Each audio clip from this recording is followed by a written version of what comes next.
Welcome back, my dear ThoughtVolutionists. I'm Stefan Dubiel, your guide on this journey of introspection and evolution. After a soul-nurturing hiatus, we are back for Season 2 of ThoughtVolution.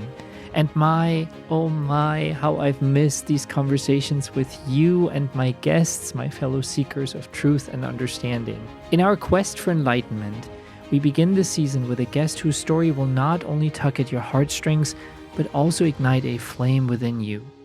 Meet Danielle Patrice, a resilient soul residing in the beautiful state of New Jersey, alongside her sons William and Walter. Danielle Patrice, a single parent, author, and wishful researcher at heart, always had a passion for gaining an understanding of the intricacies of the human mind. However, there was a point in her life when Danielle Patrice's own journey took an unexpected turn.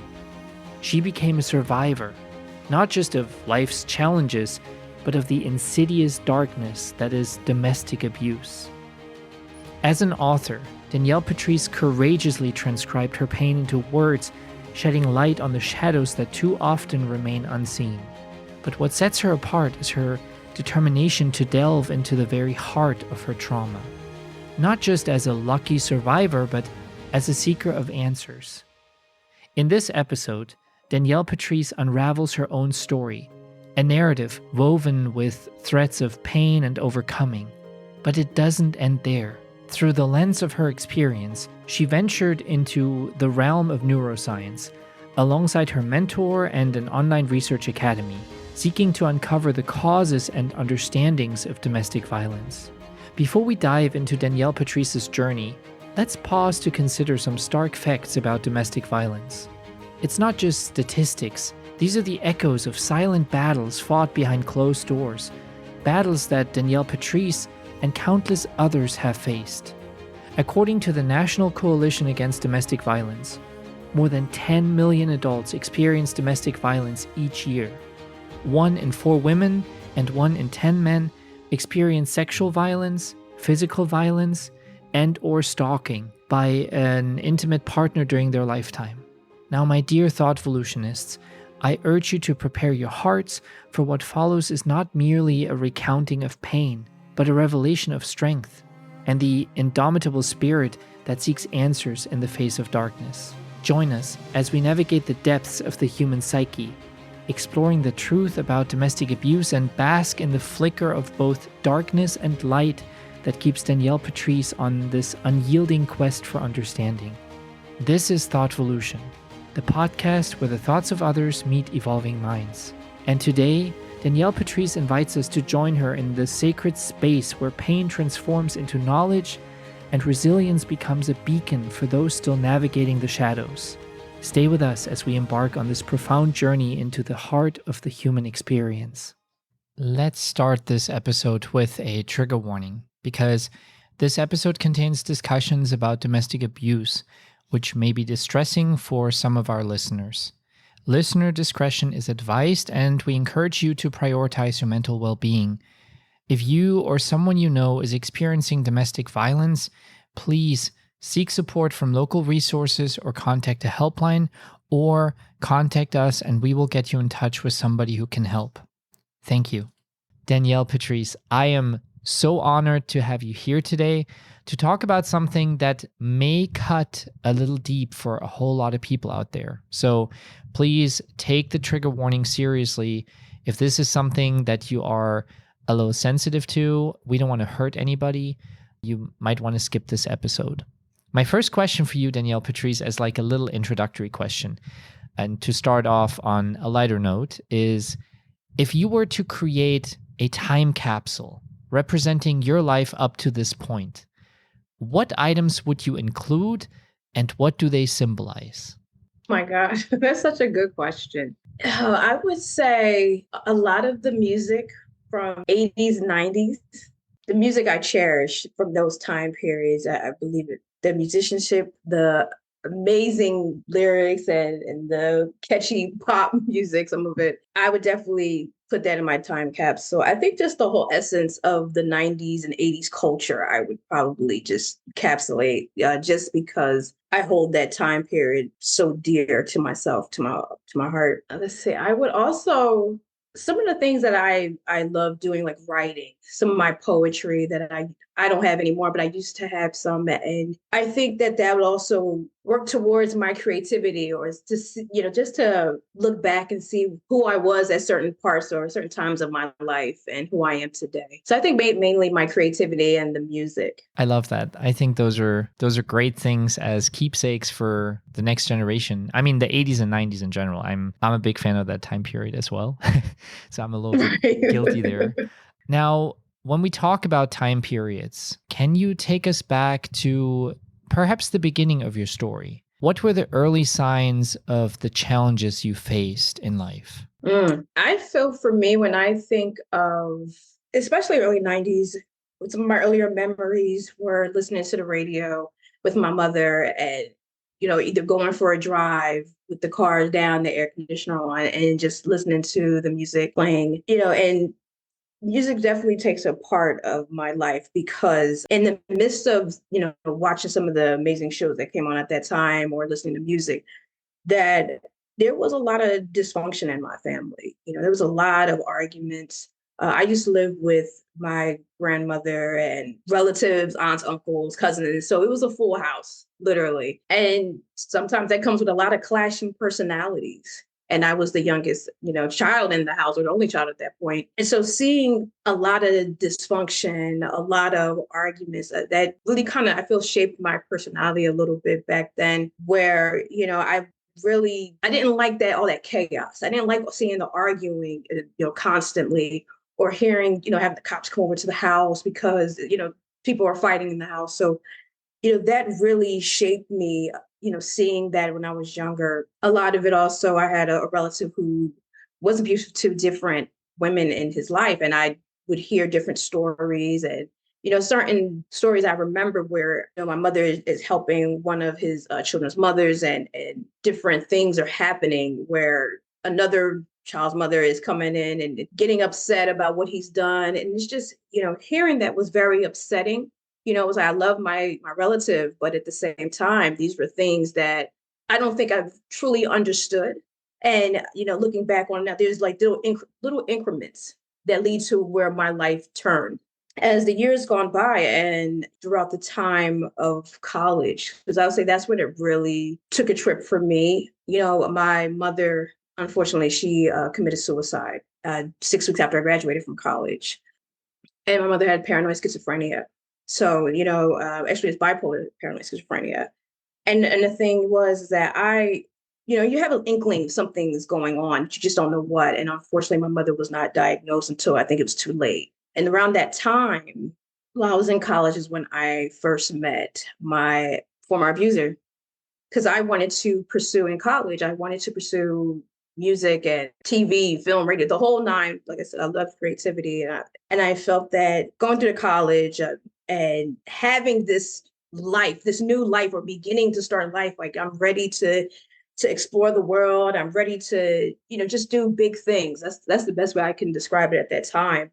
And then everything kept crashing down with the loss of my mother throughout my collegiate career. And when I'm meeting my abuser, my ex-husband at the time, we met in Spanish class. And when we met at a time where, it was the gas prices were up. Everything was just very expensive. And we found like camaraderie in that. And the thing is that we found, because I was working at a place that was kind of expensive, a restaurant where it's like, oh, that place is expensive. And I chuckled at that. Just something little that I just found amusing. And then we ended up becoming good friends throughout that time. And he was the kind of person that would walk me to my class. We weren't dating at the time, but it was like he was, walk me to my class. He would help me fix my car. And yet at that time, you couldn't tell me what kind of person he was. You couldn't tell me the kind of, if he was going to be this, I was had to say, this monster. And so for me, it was just, I really enjoyed our friendship, and I enjoyed getting to know him or thinking I was getting to know him. And like I said, and things changed, I would say, to when my mother's passing, things changed after that. I'd say the dynamic, because the way that I was before, where I was just ready to take on the world and ready to explore and, having all these plans that I had, everything changed. What I see here is somebody who goes through a tremendous amount of pain, and losing a loved one is always hard, especially when it's somebody as close as immediate family like your mom. How did he react and how did he act toward you during that time when you really needed him most? That's a good question, because we started off as friends, and that even during the time that my mother's passed, the day after her passing, and I remember calling him and I remember saying, like, please come over. I need you to come over. My mother's passed, and so I had a lot of friends, and my family was flying in from New Jersey to Tennessee. And he would come over. He would spend time, but he didn't know the story of my mother, because my mother and I weren't on the best terms. But I think that he was learning more about me on a deeper level. And so I think with him, he was there and he would come over every day. And actually, he was coming over when my family would come over and they got to know him. And at the time, he was dating another woman. And it was just like they were both, come over, and it was, everything was fine. Like, it was just the generosity and just being there, being a great friend during that time. And we ended up going back to New Jersey for the funeral and whatnot. And I was still living in Tennessee at the time. When I came back after, like, months after the funeral, he was the first person I called and said, hey, I'm back in town. And I mean, he was my driving partner, the same way also that my mother used to take drives and have a ball, listen to music. That was kind of similar. As I look back on it now, it was kind of similar, same thing, just, hey, we're having fun, we're listening to music, hey, what are we going to do? It was just like two good friends hanging out. And I think that changed when I was planning to move back to either New Jersey, like definitely moved to the East Coast. I wasn't living in New Jersey at the time. I was planning to move back though. And I felt that it's like, hey, I need to, get out of here, and trying to figure out what to do, because I originally wanted to go to grad school and live in California with my father, but that didn't work out. So I said, I want to move. I want to go back to the East Coast where I felt cared for. And he said, hey, you know what? I'm taking a road trip back up there as well. So back to the East. And so, how about you come with me? I said, okay, it was great. And then I found out later on that he actually liked me. And I didn't look at him that way. And he's like, no, you all need to start dating and whatnot. And I'm like, so I ended up asking him about this. And I said, hey, your cousin told me that you're actually, like, you actually have feelings for me. Yeah, you're dating us. He said, yeah, that's true. And I said, well, what about your girlfriend? And like I said, I have to take ownership in that, because I've definitely felt like I was being naive listening. Like, I see that you're with this person. Okay. And then it's like, well, we're not really together. She's there temporarily. That comes the excuses. And even though, like, it's right in front of my face, it's like, well, why would he lie? Why would he lie about that? So I believed it. And then we started falling for one another while on this road trip and started, dating slowly but surely. And I have to say, during that time while I was grieving, that was the first time I felt unsafe with someone. And I felt like I never really, like, I've had family, where, different, chaos situations are happening, or chaotic situations, but it's not like I didn't feel unsafe. But to really feel unsafe around someone, a love interest, or someone that you're really getting to know, it was really startling, because I went to his area where he's from, and not being in an area where I don't say I know anybody. I know anybody at this town. On top of that, I don't know how to get out of this town. So I felt very vulnerable in that position. And then I think there were times where I will say he could have taken that for granted, because there was a lot of times there was different little spats here and there. And I'm being left with his cousin while he's running around in the area doing God knows what. And we were just dating at the time. So I'd say that it was, I was very dependent on him during that time, because he was someone that I was close to. So do you believe that this feeling of being unsafe and being vulnerable and this reliance on him was something that came exclusively because of you losing your mom and you needing a friend and you needing somebody in your life? Or do you think that he perhaps created this environment for you and took advantage of you in that vulnerable state? How would you interpret the early stages of that relationship? Do you feel that it was genuine? Do you feel that you had blinders on? Were there perhaps early warning signs even that early on in the relationship? I mean, you mentioned that he was running around doing who knows what, not keeping you necessarily in the loop about everything that was going on in his life, kind of also brushing off this previous relationship. Do you feel like you were blindsided a little bit, or do you think that it was genuine at first? Well, to answer your first question, I definitely want to say there was a lot of factors that came into play that allowed him to take advantage. So, what I mean by that is when my mother passed, there was a lot of issues with my family. And part of that was so my mother used to work at a particular convenience store, and this place basically, if there was a non-exclusivity law clause, meaning that if this person committed suicide, that it does not affect pretty much a payout. And so I was able to collect on that. And in the midst of, or as I'll say after the funeral, money was not discussed. And then all of a sudden, family members wanted their money back. Hey, you got to pay me back for the funeral. You got to pay me back for this. And it was just, I mean, the way that things were handled was disgusting. Or, hey, you have to pay me back for when I bought you sneakers when you were 13, like things of that. Like it was becoming greedy. And it made me scale away from relatives. It was about the money. And then my father, who I was, like I said, I wanted to move to California to, go to grad school. 2 months after my mother's passing, well, you need to move on. You need to move on. And my mother and my father were not, they were definitely not on good terms. But it was just the callousness where, it just didn't care that, I lost my mother. I was raised by a single parent and I was not raised by my father. So it was disheartening to hear my own father tell me that I need to move on. And it just did not consider my feelings about it. So those things that took place. And then while my ex-husband, when he was starting to really court me and was telling my family, hey, I want to marry Danielle and yeah, I want your blessing. And then I heard a relative completely obliterate my character and destroying my character and just, really chewing my character out, talking really bad about me. And I heard a piece of it. And, and it was just the fact of my family members are sitting here. Basically, he practically handed me to him by sitting there and letting him know by saying all these vicious things about me and talking about what kind of person I am to say, we're not going to protect her. And even in those times, my ex-husband was that knight in shining armor who became my protector during those arguments with my relatives.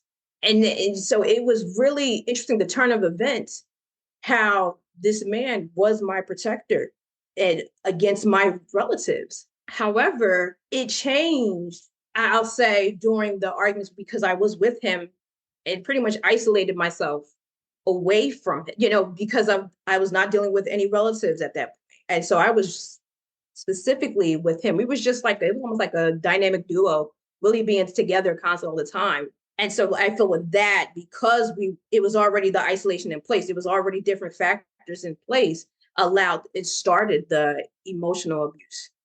Because I'll say this, in the beginning, it was, I did feel like it was like a love bombing in the beginning. And I thought it was genuine and I felt it was genuine. But I did see like little spats, little spurts of like the name calling just a little bit. It wasn't full throttle, but I could hear the different things or the way he talked to me at different points. So it was thrown in. So I'll say that. When was the first time that it turned into more than just a little name calling? What were the early indications that this was going to an even more gruesome place? The night before we got married. So I had my first son in June of that year. And because I would go back to Tennessee and New Jersey because I just the same thing, going back and forth with him. And so I would leave to go back to whether I was with relatives or going back to my own place.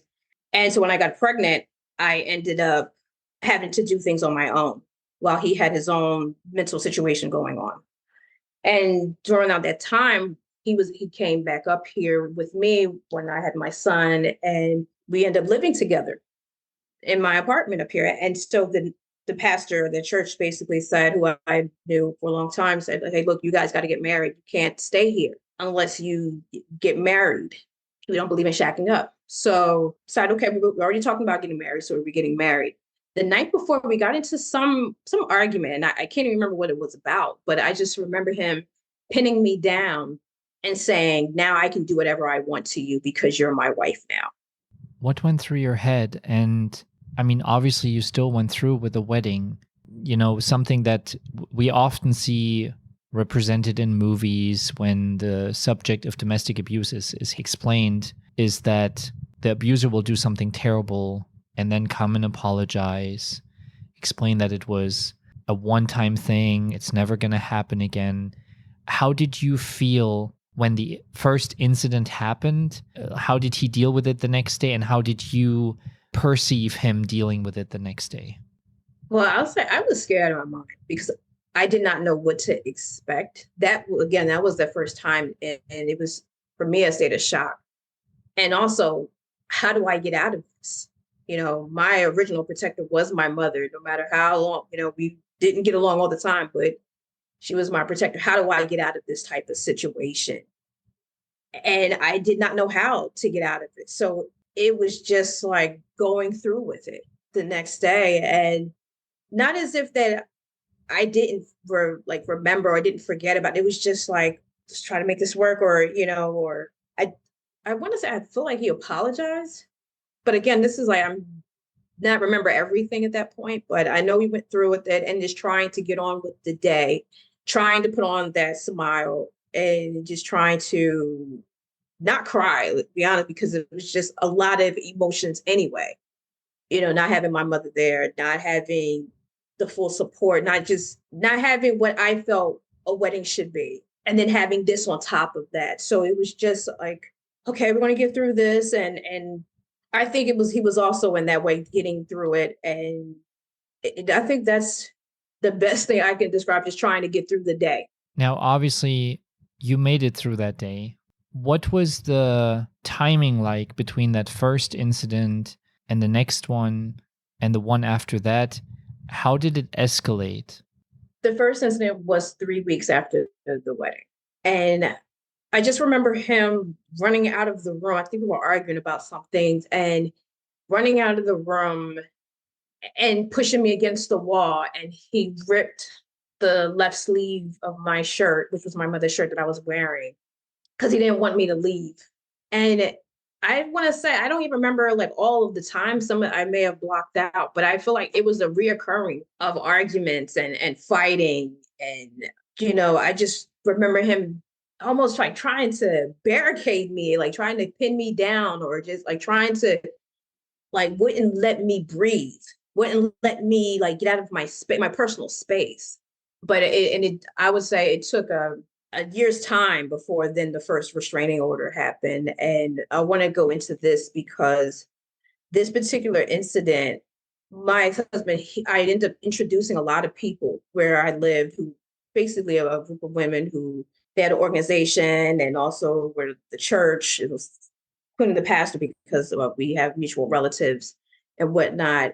And throughout this time, I ended up meeting different people and befriending people. And one of the things is that while we were going through all of this, there was also a lot of gossip being exchanged between them, because one of the things that, in my personal opinion, I felt that, again, there was a lot of bad blood, not only between me and my family, but also between this pastor's family and my family as well, because there were children involved in that situation. So I felt he was able to take advantage of that and vent to them about what was going on in our marriage. And then they were exchanged, well, that family is this way and this family is that way.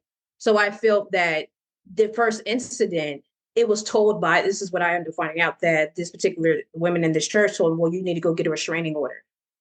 And he took my son for 4 days without letting me, like, I had no idea what was going on because we were arguing, fighting, and I had no idea what was going on. And I remember going to the courts because I also remember the police calling me, telling me that there was a restraining order in place, having to get the restraining order. It was like a whirlwind. And because at this point, I ended up talking to my family again, and I felt like it was the scariest thing that I've had to encounter because I'm not understanding what's going on. You're having this restraining order. I'm trying to figure out where's my son. And then I having to approach the judge. And it was just, again, it was a world I didn't know what to expect. And I think one thing that kicked into high gear is my aunt saying to me, hey, you didn't stand up for yourself. You didn't speak up. And so I said, I want an emergency hearing. I think that kind of kicked me out of it. It's like, I don't need an emergent hearing. And I need to tell him, like, look, I am my son's main caregiver while he works. And I always say my hero, who was at the domestic violence department in the Superior Court, Sue, was the one that got things kicked back in high gear and said, realize that I'm a DV victim. And I'll say this, I didn't categorize myself at that point as that. I just thought this was a couple fighting, and didn't really know what I was getting myself into as a newly married woman.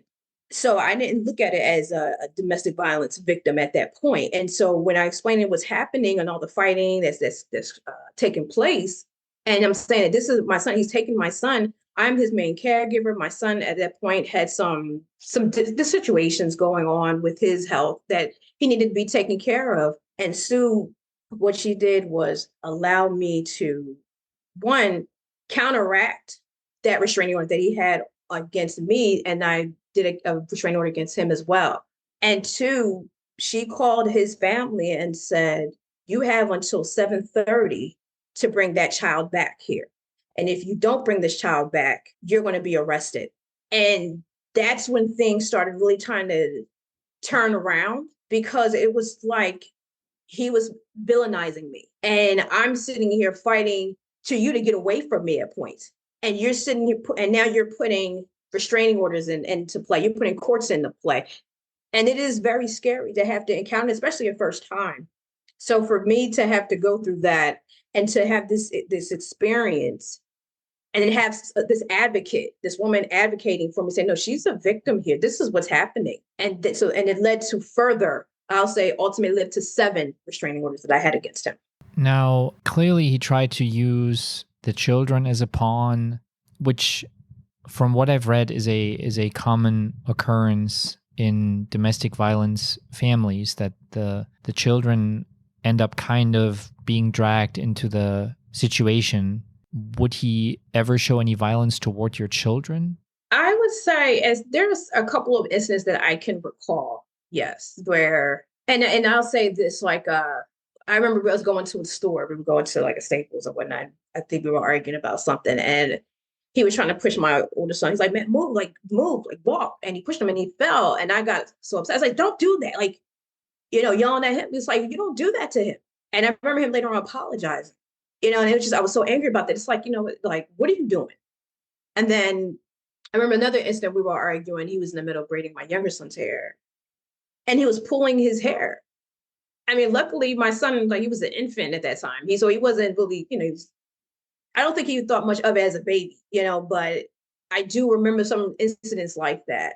Now, I will say that there will come times where I did end up calling CPS, what we call New Jersey DCP&P, because there were certain instances like the people that he was around.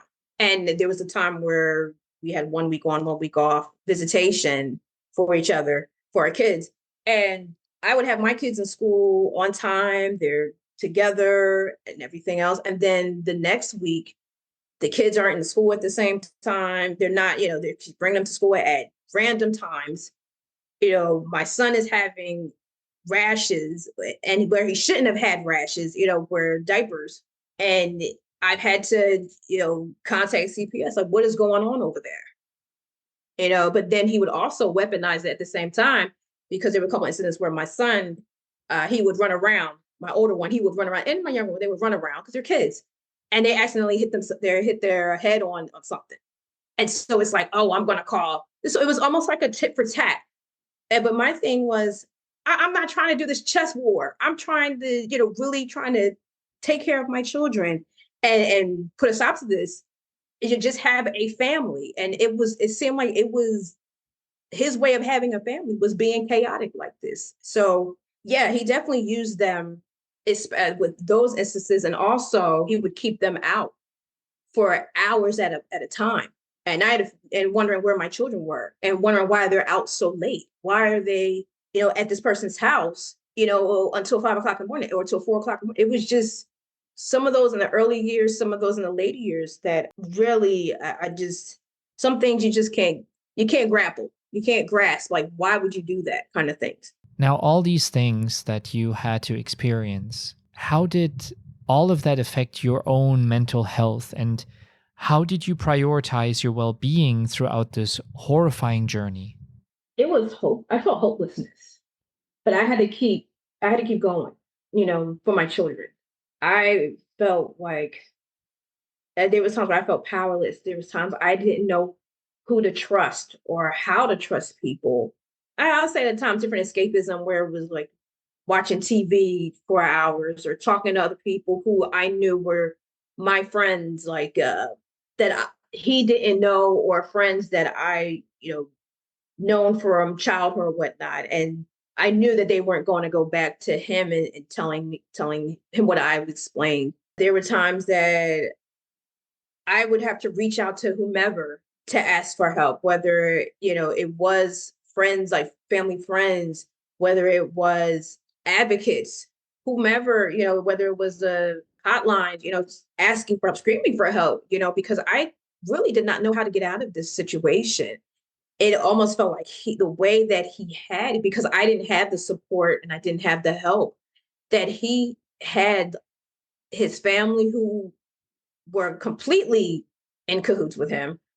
He had everybody believing whatever type of narrative that he portrayed about me. There were times where I felt trapped, and this was before COVID. So there were times that I just felt like I did not know how to get through this, but definitely trying to document things in to myself, trying to, definitely keep talking about it. I think that was one of the biggest things, to keep talking about it, to try not to internalize, is that know that something's wrong here, that there's something wrong in this situation, there's something wrong with him, there's something wrong how everything is coming about, and trying to figure out what to do, trying to figure out, also what my future is, trying to figure out, well, how to even have a future. So there were those years, I mean, it was extremely difficult, or even trying to work, where I lost my job because of different situations with him, where I couldn't get to work, or, just everything that I tried to build, he tore down. He sabotaged and just tore it down constantly. So it was constant rebuilding and trying to figure ways to rebuild again and again and again. But it was trying to get through and survive. And I say, for me as a well-being, what was that? Because I sure was not thinking well-being. I was tunnel vision, trying to survive, trying to figure out how to survive, how to stay alive in this situation, trying not to ignite whatever was about to happen, and really have to be on guard, waiting or anticipating when, and I would call him the devil, when the devil would show. Throughout all of this, there were several events or instances that kind of stand out. And you mentioned to me that you would like to talk about a few particular times where he caused you great harm. Can you talk to us about that? Yes. So January 5th, 2016, that day was just, I mean, it was a crazy, crazy day. I remember with him just being argumentative, and the thing is that for me, what I think about looking back is that when you have someone that has a natural anger, there's a range that you can go. But I feel like when there's other things, maybe there's your substances, or maybe there's some issues with that person, I do feel like the range is a lot larger.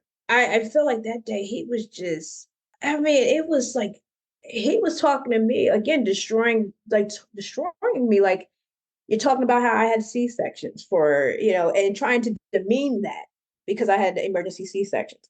You're trying to demean me as a person. And some of the things I don't like remember exactly, but I remember like him like just trying to harp on me and like, and we're arguing and whatnot. And there was another person there. He was hanging with a lot of older women, like 50s and 60s and 70s, like older women, especially that came from this church. She was over our house, and it was just him trying to. I don't know if he wanted to consider himself impressing her, but he was just downright disrespectful and just treating me like trash and just talking about me, and to the point where the woman said, "All right, that's enough," and he's smirking and laughing about it. Later that evening, he's trying to apologize and whatnot. And I do remember, like, I was going to watch this movie, Why Did I Get Married? About Tyler Perry's movie. And at the point, I just really didn't, someone is disrespecting you to that point. I don't want to hear what you really have to say.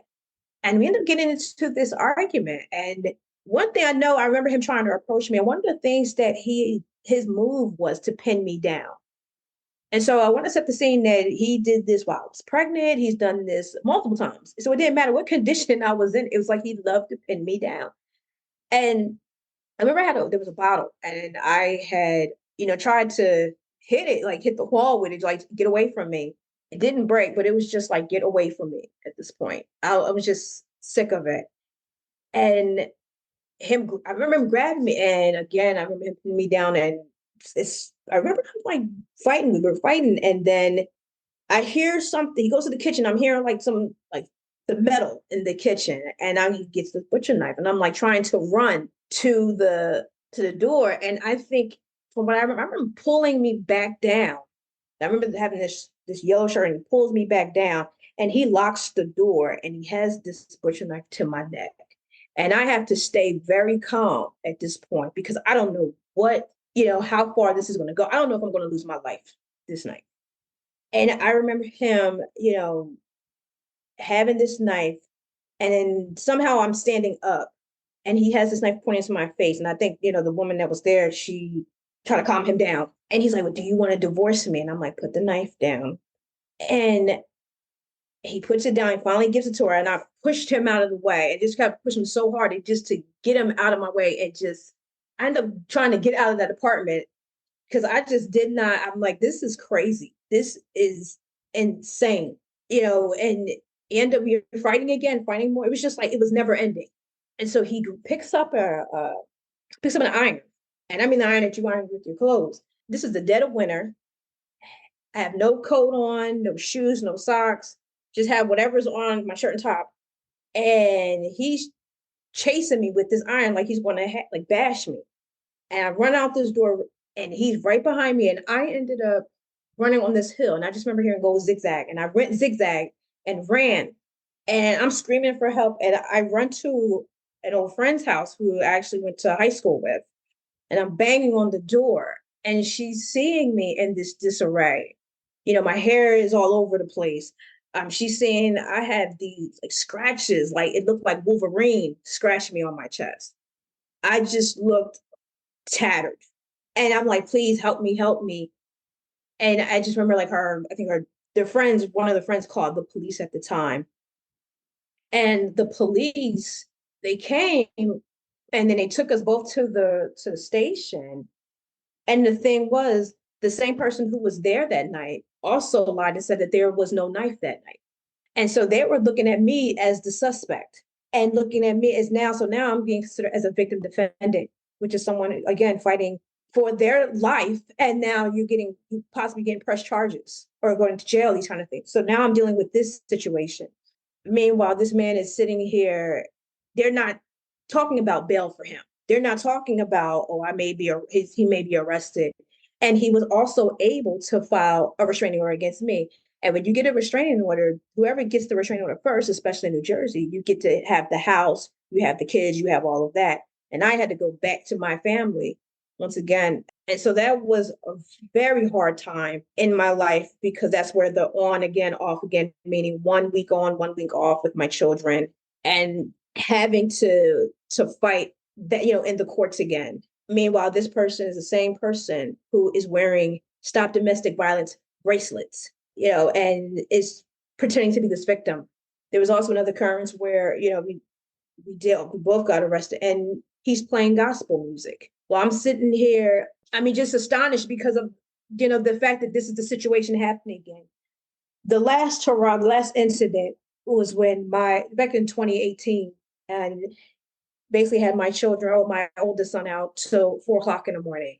And then this was another argument, and that you have my children out. And of course, I confronted him that he was with his mistress and was cheating. And so this is when he blew his gasket. And at the time, my youngest child, who was 4, we were laying on the couch, sleep, and he heard the commotion. And once again, my son was able to pin me down. And my son is coming towards me. And I said, I had to say, stay behind, stay back, don't come in here. And he's watching me, and he's trying to, as my ex-husband is pinning me down, or like, it's also pinning me against the wall and things of that sort, and yelling in my face, and we'll argue back and forth. And then, he's calling me all types of names. And I remember him saying, like, I could kill you, bitch, I can kill you. And I remember saying that if it wasn't for this third person who was back at this house again that night, that, it would have turned out differently. And so he was talking about he was going to kill me. And my son, my youngest one, he was raised his hands while during this argument. And, it was almost like he wanted one of us to pick him up. And it wouldn't be as intense as if, it was me and him. But it was almost as if, like kind of trying to de-escalate it. And then the last really snapped me out of this was when he said, I can kill you with my bare hands. And he's fronting I'm sitting down. My youngest son is sitting next to me, and the other person is right next to my son. And he said, I can kill you with my bare hands. And he's actually making this motion towards me as if he's going to choke me and try to kill me. And then my son is staring at him. He said, I can't do it because he's watching me. And at that point, it was like, I don't care if I have to crawl out of this marriage, I'm done. And, it was like my child saved my life. And with that, my son, if I couldn't do it for myself, I damn sure was going to do it for my children and have that strength as a mother. Like, I got this has got to end. And it was no longer trying to help my family or him or just being this traditional marriage. This was self-preservation. I got to protect me and mine at this point. And at that time, I thought, okay, thank God my 7-year-old who, was asleep. I thought, thank God he fell asleep. Later found out that he forced himself to sleep because he was so scared.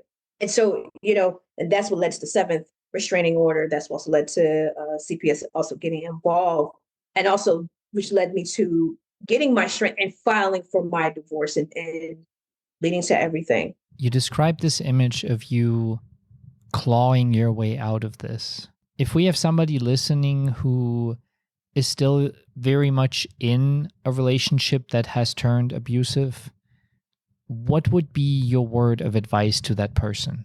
The first thing I would say is you have to protect yourself. And what that means is you need to file police reports. You need to have all types of evidence.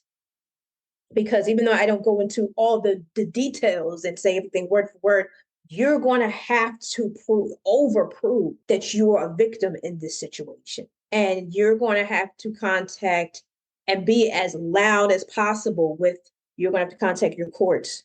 You're going to have to contact the shelters. You're going to have to contact anybody who is willing to listen. And you're going to have to show proof. If you can have pictures, if you can send it to yourself, if you can, make sure, like, if you're trying to leave, get documentation, everything that you think you would need to leave, that you think you need, make sure you have a place to put it, and that you can either give it to someone you care for, someone that you can trust. Find a way to protect yourself and make sure you can have a safe escape for you, for your children, for your family, whomever. Because I'll say this, there were people that thought that I was going to be killed and was scared for my life. So you have to protect yourself. The divorce was not the final chapter of your domestic violence story, because you actually took it a step further. You You wanted to dig deeper. You wanted to find out more about the roots of this. Could you elaborate on the specific areas of neuroscience that you explored in relation to domestic violence, and what got you so interested in learning even more about this? So, the divorce wasn't the end all be all, because in the midst of that, my family faced homelessness, where we lived in the bottom of a basement, of a business basement, and trying to get stability, some housing stability, and also having, again, going through the divorce as well. I would say that what led to this is really after really seeing and stepping out of that tunnel and seeing, wow, I really went through all of this, as I'm naming the situations that made me to start advocating for myself as a motivational speaker. And I talked about my story, amongst groups, amongst, organizations, amongst politicians, and wanting to get to change the legislation. And a lot of it I felt was met with sympathy. A lot of it was, I pray for you and whatnot, but it wasn't the change that I wanted to, I want you to be charged and we got to do something about this. So during COVID, with all the time we all had, being in the house, I really started thinking, like, I need to understand what happened to me, because I need to understand what did I experience? What exactly was all of this? And even with the dynamic between me and my ex-husband, even trying to understand all of this, because from the experience of going through the police, going through the courts, and going through everything, I needed to understand the root of domestic violence. So, and what I felt was understanding it through the brain was really just starting there.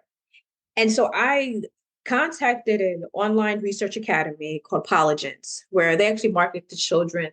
But I was able to successfully enroll as a student there because it was for all ages.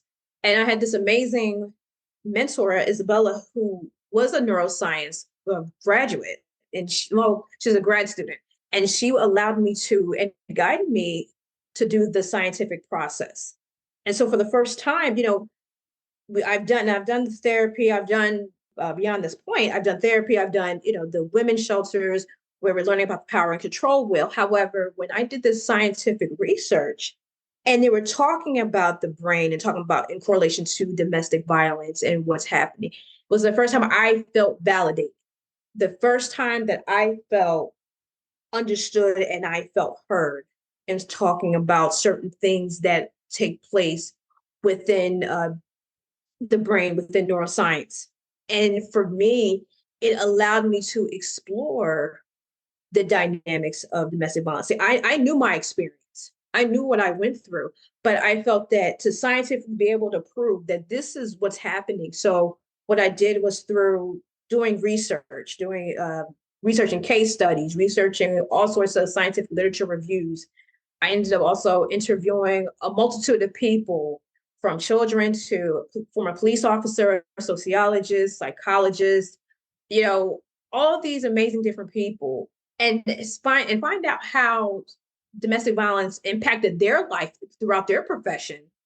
So then talking about my experience, I was able to conduct this research, and the outcome is the book Neuroscience, the Ecosystem of Domestic Violence.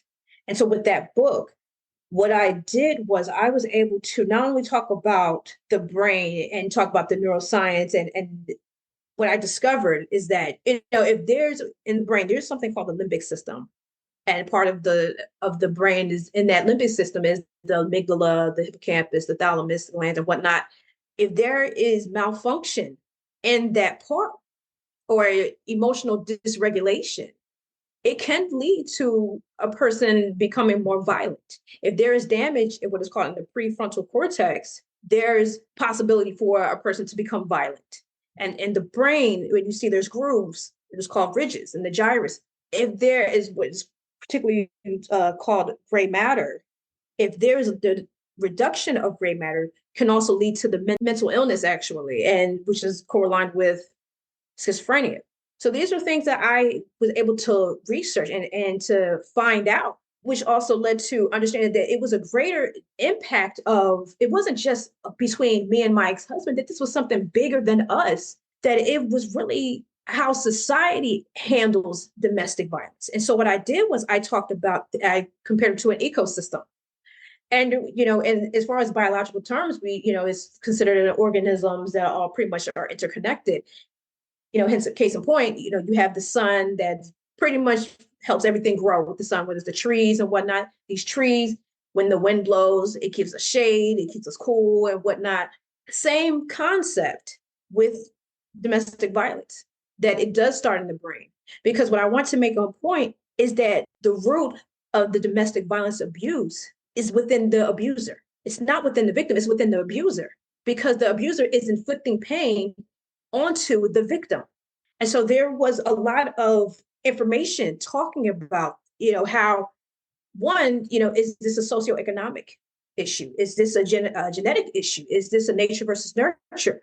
Is there an environmental influence? There's all these different impacts. One of the things that we did find out from a batterer's intervention program coordinator was that the abuser starts off as a victim themselves from being abused, and then the course changes into them becoming this abuser.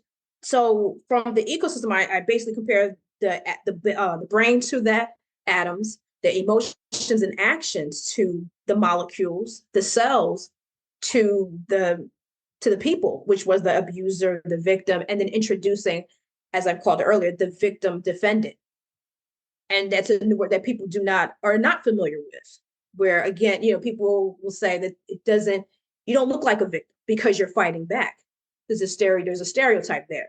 So now we're reintroducing this victim defender, or reintroducing, all the way to where I've, talked about how entertainment shapes our lives, even with schools, where there's higher education has hid incidents, that's happened on their campus, all the way to how Congress makes decisions and this is for American society, but how Congress makes a decision and make the laws that impact domestic violence, all the way to where society, the historical aspect of how women have been viewed, and also combining it with the science, talking about the Darwin's, survival of the fittest, comparing that study, that even though, you will hear the term nice guys finish last, and that there is a stereotype that women go for this particular guy. Well, the guys who are these nice guys, they pretty much are dying out, because we're getting the ones who are I'll say the badass, quote unquote, the guy with the car, the guy with the most money, the guy who can be the protector, what have you. But we're looking at the nicer guys as the weaker guys, and they're, I want to say, quote unquote, extinct or becoming extinct. So you're seeing more narcissistic men, you're seeing more toxicity, you're seeing a lot of things are occurring nowadays that people don't understand, that are really tying into the narcissism, psychopathy, Machiavellism, even with relationship choices. So with this book, I really wanted to hone in and understand that there are a lot of studies that have been conducted for decades, and yet it's not in the court system. It's not where the Congress. Why are these studies not with the courts, where the courts are making rulings to help? They're supposed to protect victims, and victims are coming out feeling re-victimized. So it really created a really deep hole for me to really understand, going through the rabbit hole, understanding that there is, as complex as domestic violence is, we need a complex solution, because the restraining order is not the end all be all. And it's not a simplified answer. Let me kind of jump in here. So based on your research, what could be potential solutions? As you mentioned, it's a lot broader than just doing one thing. It's something that needs to be tackled on a number of different fronts. But what would you say could be possible solutions to reduce the horrifying rate of domestic violence cases in this country? I think that, for one, domestic violence cases need to be treated as homicide cases with law enforcement, because there are a lot of times that officers bring rookie cops who are new to the force and don't understand the dynamic of what's happening. And so if you have a homicide case, you're trying to figure out who's this person, how does this connect to this person, the time and place and things of that sort. When you understand there are multiple players For an abuser to be an abuser, there has to be a multitude of players involved, including enablers. And that could be family, friends, whatnot. And so you have these people in place who are also helping the abuser and justify the abuser's actions that's inflicting pain on this victim. But police officers are not seeing that dynamic. They're only seeing these two couples in this incident.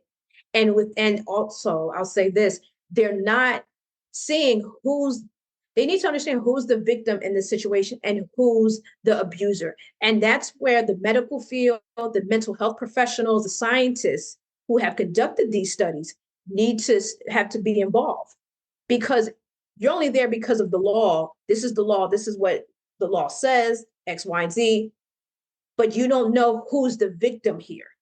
That's where the trouble is. And we need someone who has those set of eyes, who has that set of education to determine, okay, who is the victim here? And instead of arresting the victim, get them the help they need and hold these abusers accountable.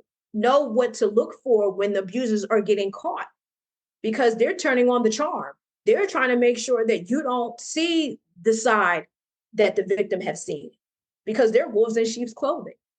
That's number one. Two, I feel that to have the enablers arrested, because if there was a murder, they would be considered accessories, either before, during, after the fact.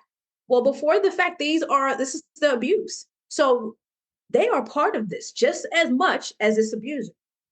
If you're not trying to help this abuser get the help that they need, then you're being part of the problem.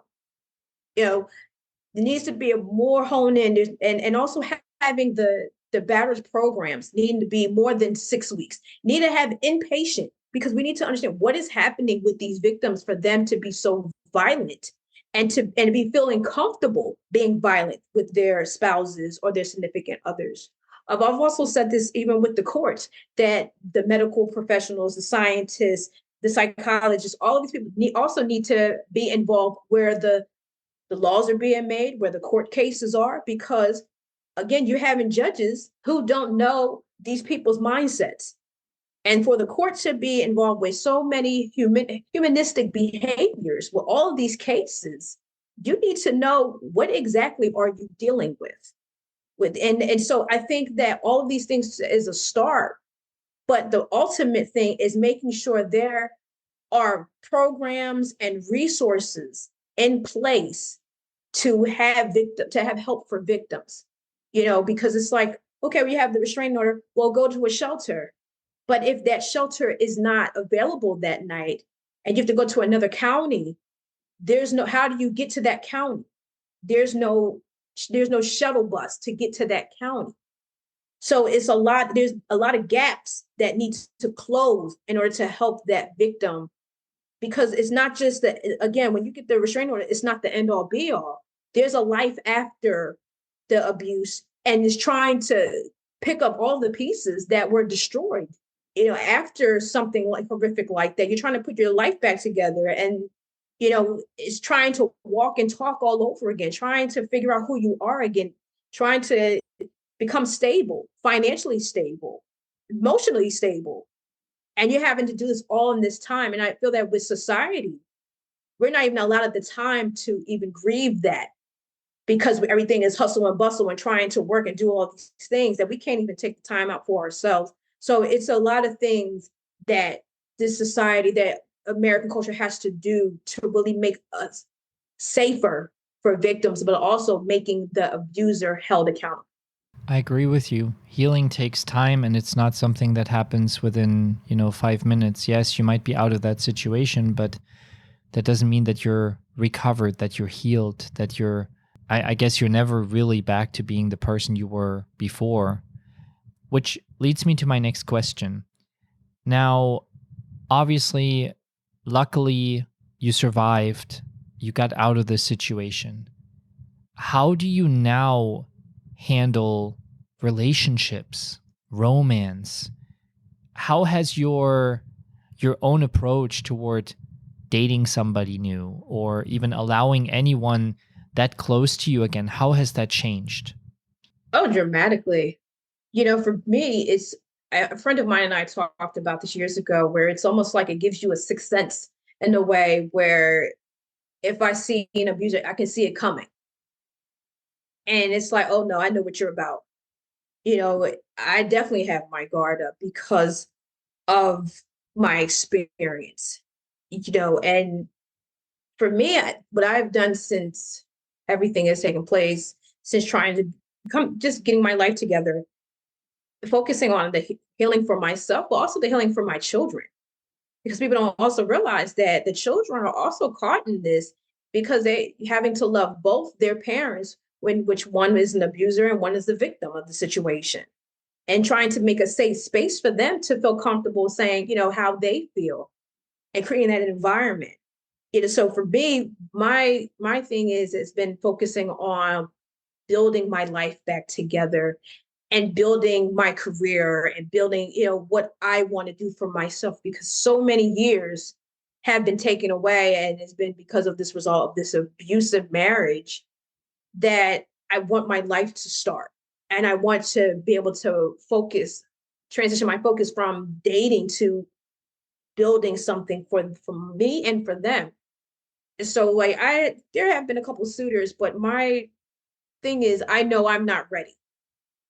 When I started dating my ex-husband, I wasn't ready to be in that relationship because I was grieving my mother and I should have never been in the relationship. And so this time I'm taking all of this time for myself and saying I'm not ready for any type of relationship. If someone comes into my life, that's great, but you only coming in to help build with me. You're not taking away. And so that's where, I am with it. And so it's my focus is my family and building my life back. With your research, do you think that people like your ex-husband could potentially be helped? It depends. I've heard about, narcissism being untreatable, incurable. But I do feel that if people actually start researching the brain more and actually researching brains with abnormalities, I think there is a potential to see if there's some healing. But I do think there's more research that needs to be had and more discussions need to be had to see what that looks like. Danielle Patrice, I am so grateful for you, for your honesty, for sharing something so deeply intimate. I would like to give you a brief opportunity to speak about your book and to speak about other resources that people might be able to obtain. Would you mind telling us a little bit more about the book, where people can get it, how they can learn more, and what other resources they could potentially harness? So, just to give a quick summary, Neuroscience, the Ecosystem of Domestic Violence. It is a book that really talks about domestic violence from the ground up. It is soup to nuts. And this is an opportunity to understand what survivors, what victim defendants have gone through and experienced. You may not care about me as a person, but there's someone you may know who is a victim or may be victimized, and you need to know what to do and how you can help them. So you can go on Amazon.com or you can go on BarnesandNoble.com. Books are strictly online, and you can research and see the story for yourself. It's not a tell-all, but you can hear people's interviews or read their interviews. You can read the case studies that I talk about, and hopefully this can save a life too. I think, if anything, if you have a chance to Google domestic violence shelters, because even though it's local, they're national. So wherever you are in your state, in your city, if you can look up different organizations. There's, one I will say one that particularly helped me was Grow, and I'm not sure they're operating anymore, but they were in Virginia and New Jersey. There's a lot of organizations that are able to help. The National Coalition to End Domestic Violence is one of them. New Jersey, again, I'm from New Jersey, so New Jersey Coalition to End Domestic Violence as well. You have to really, unfortunately, it's one of those situations where you really have to research and find your local chapters and find your local organizations and programs. But I will say that information is out there. And I will say that you can go to your nearest court or to your nearest police station. They are equipped with domestic violence information. But I'll say this, if people aren't able or don't feel comfortable doing that, you can reach out to me. If you have a question about it, and I do with Instagram, speak Danielle Patrice. If you have questions about it, because people are scared and are not aware of how to handle these type of situations. So, but if you can't Google, or if you don't feel comfortable, please feel free, because I'm very transparent when it comes to domestic violence. Thank you so much. And I'm definitely going to share the contact information in our show notes. So anyone interested in reaching out to Danielle Patrice directly can do so. As a final question for today, I would like to throw this huge word in the room that might be too big an animal to tackle, really. It's the word forgiveness. And I am not sure if that is something that can be applicable in this situation, but would you say that you could ever forgive your ex-husband for what he did to you? Honestly, I don't even focus on the forgiveness. I focus on finding peace within myself, because, people throw around forgiveness, to forgive them, but I need to be able to be at peace with myself and feel the peace that I need. If I'm at peace, the forgiveness will fall in line. So for that journey right now, it's about finding my peace, my inner peace with myself. I love that. Beautiful closing words.